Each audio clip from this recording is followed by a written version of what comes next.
নিয়মনীতি তোয়াক্কা না করে নেত্রকোনায় মোহনগঞ্জ পৌরসভায় স্থাপন করা হয়েছে ময়লার ডাস্টবিন। এ নিয়ে এলাকাটিতে দেখা দিয়েছে চরম অসন্তোষ। তবে পৌর কর্তৃপক্ষের দাবি, সরকারি নিয়ম মেনে এবং স্থানীয়দের সঙ্গে আলোচনা করে ডাস্টবিনটি স্থাপন করা হয়েছে।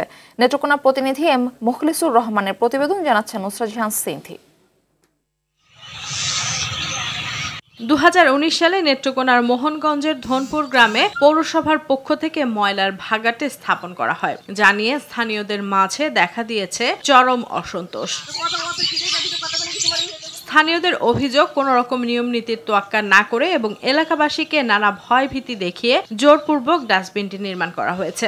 নেতাকর্মীরা এবং পৌরসভার কিছু লোকজন জোর করে আমাদের এখানে ডাস্টবিন করে ফেলছে। ডাস্টবিনের লাগিয়া বাড়িতে হল না গন্ধের তেলা, এরপরে মাছি তারা পারি না। ময়লার দুর্গন্ধে আমরা যখন বাড়িতে আসি খাওয়া দাওয়ার জন্য এই গন্ধে থাকতে পারি। সাথে কাজ করলে কাজ করা যায় না, কিন্তু মাঝে মাঝে গন্ধটা বেশি করলে তো খেতে তুইতে দাম লাগে। তবে পৌর কর্তৃপক্ষের দাবি, পরিবেশ অধিদপ্তরের ছাড়পত্র নিয়ে এবং স্থানীয়দের সঙ্গে আলোচনা করেই ডাস্টবিনটি স্থাপন করা হয়েছে। এটা কিন্তু দীর্ঘদিন যাবত এখানে আছে।